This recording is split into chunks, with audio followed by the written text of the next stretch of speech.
Hey, what's happening, RCC Church fam? Pastor T here with you, coming at you with another midweek message. And I'm so excited to be back with you guys. I got an opportunity to look in on the service on Sunday, and man, what a fantastic message Pastor Matt brought us, kind of talking about a love that endures. And it was just such an amazing thing to witness and just watch God move powerfully, really conveying his heart through Pastor Matt. So I hoped all of you were as blessed as much as I was. And what I want to do in this midweek message is we're going to kind of be building on that theme. And Pastor Matt, in his message, he talked about a love that endures. And not only did he share things from his own personal story, but he also opened up another beautiful story in the Bible, which we are going to be going into in about 2 weeks as a church-wide study. And that is from the book of Hosea. So we're going to be looking at the book of Hosea in about 2 weeks. And that's really what this midweek message is going to be about, to prepare our hearts for God's road to redemption. Really, his love is his road to redemption for all of us. You know, since the beginning of the year, we've been talking about this idea of love. You know, we started it with I love my church, and then we went into Easter talking about this is love, and we're going to be finishing that study this week when we talk about a love that makes all things new. But Pastor Matt opened up the book of Hosea for us, and he gave us a 30,000 foot overview. And as we prepare for that, I want to give you guys something to kind of start to study, because, you know, the book of Hosea is a really interesting book to study. I heard it recently said that it may be one of the most confusing books that you read. You know, when you look at the marriage of Hosea to Gomer, your heart's going to leap with joy, and you're going to be shocked when you read some of the things in there. When you look at that as a symbolism of God's love for an unfaithful people, you know, your heart will move between being, torn apart and also warmed as you look and you see yourself, as I see myself in the story, against the backdrop of a faithful, loving God. Because what I would like to say about the book of Hosea is really our story. It's a love story. It's God telling us that, you know what, despite your best efforts sometimes to run away, I'm still after you because I love you. So as we prepare for the study of the book of Hosea, I want to do something. We put together a new study guide to really kind of help you. The book of Hosea is interesting because Hosea is one of the 12 minor prophets in the Bible. And when we think minor and major prophets, the minor prophets, their books are small. The major prophets, their books are big. So Hosea is one of the 12 minor prophets in the Bible.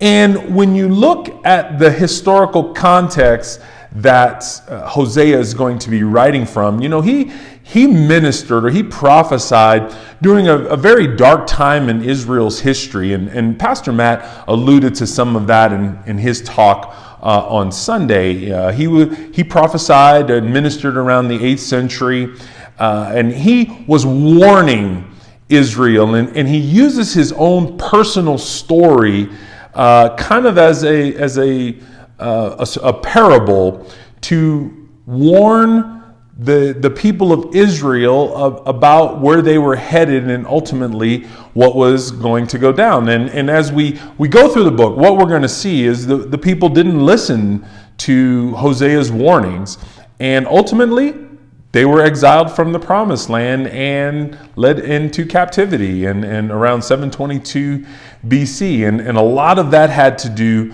with idol worship.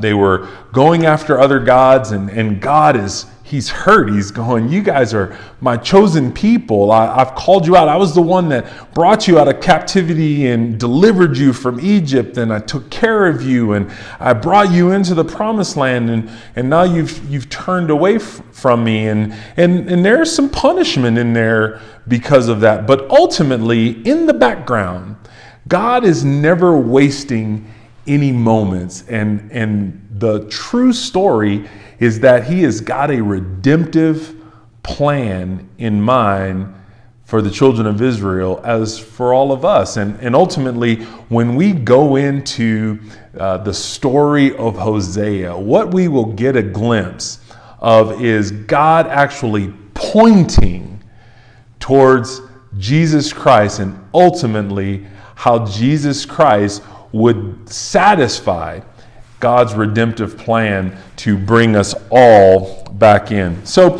I want to share a couple things with you as we prepare our hearts and our minds for this study that's going to be coming up in a few weeks. We're going to look to start this study on March 2nd, where we're going to go through the book of Hosea. And I wrote down a key verse because as we read through the book of Hosea, like I said, our emotions and our hearts, our minds are going to be moved in a lot of different directions. You're going to experience a roller coaster of emotions and feelings and thoughts as we read through and study through Hosea together. But I want to give you a cornerstone verse. I want to give you a key verse to really kind of anchor you as we go through the study. And the key verse is this. It comes out of Hosea chapter 14, and it's verse 4, and it reads this: I will heal their apostasy.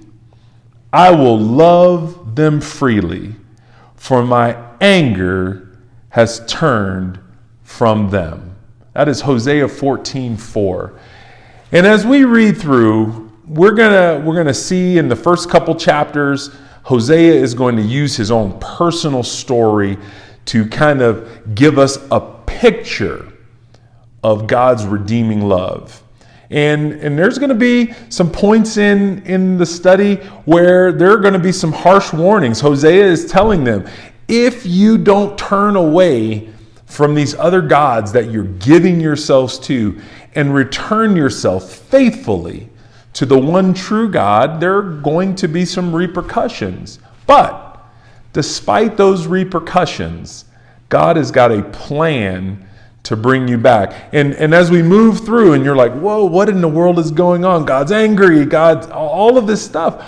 We're going to come back to this verse, this cornerstone verse. God is ultimately promising that he says, you know what? My anger is going to be turned away from them, and I'm going to love them freely, because that's who God is. God is always after us. You know, Romans 5:8 says that while we were yet sinners, Christ died for us. Before we even knew how to call his name, he was pursuing us to be in relationship, in a love relationship with us. So as we prepare, here's what I would ask you to do over the next 2 weeks as we prepare to get into the study of Hosea. I would ask you to go through the book of Hosea and read it in its entirety. It's 14 chapters.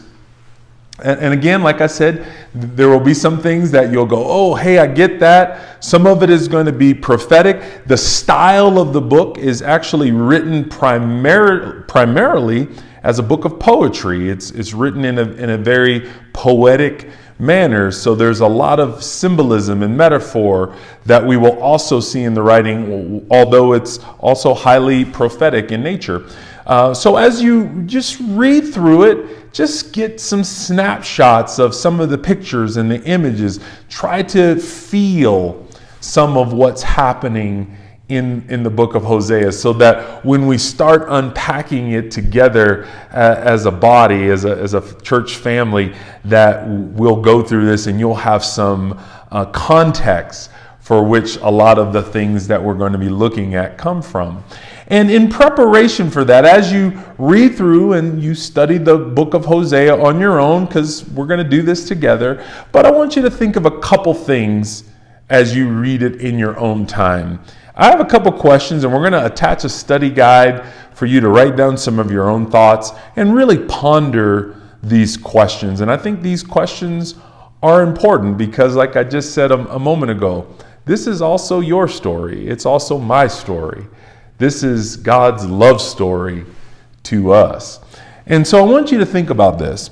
How does Hosea fit and even point to the overall storyline of the Bible? The Bible in its entirety, it's easy sometimes to kind of get lost because we read it and we study it segmentally. We look at books, we look at verses, we look at topics.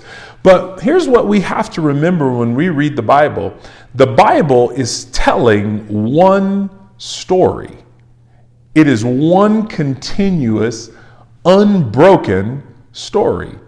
So as we study the book of Hosea, here's what I want you to start thinking about. How does Hosea fit and even point to the overall or the big picture storyline of the Bible? Question 2. How do you see God's love for us in Christ through the book of Hosea?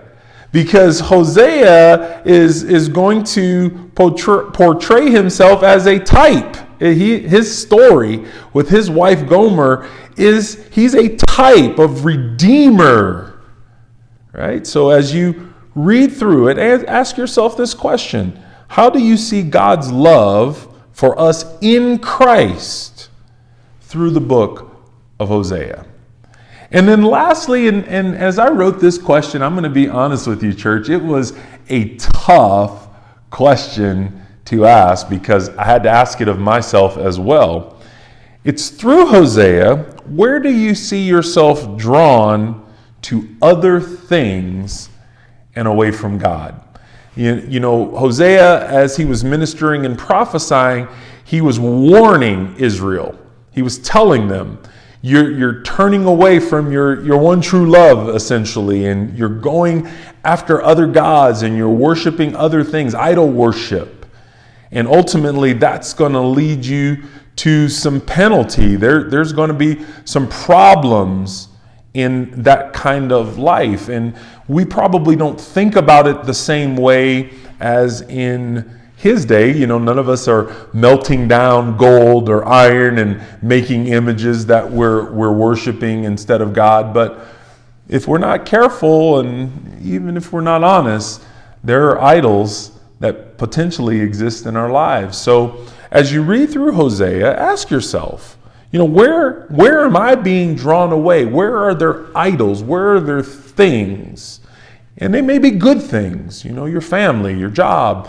Those may be good things, but anything that robs God of his true worship, his true place in our lives is an idol. So ask yourself some of those questions as you go through the book of Hosea. So in 2 weeks, May 2nd, we're going to launch into our church-wide study of the book of Hosea. And I want you to remember this, you know, as you read, this is God's redemptive plan. Love is God's road to redemption. So I hope to see everybody on Sunday while we wrap up. This is love. And as we've been saying the whole way through since Easter, you know, the resurrection changed everything because the resurrection is God's love on display to us and for us. And so when we go through this, on Sunday, we're going to look at a love that makes all things new, and then we're going to jump into this amazing love story in the book of Hosea, and it'd be awesome for you to really kind of immerse yourself and put yourself in that story and see this is God speaking to each and every one of us. He's saying, you know, even though you have turned away, and we all do, we wander sometimes, God is still like, I am here, I love you, and I want nothing more than for us to be restored. So I hope to see everybody on Sunday in person or online. We can't wait to visit with you. We love connecting with one another in the transformational love of Jesus Christ, because we know that as we gather, we are strengthened, so that as we scatter, we can reflect the light and love of Jesus in all we do. So until we see each other again, I love you. Later.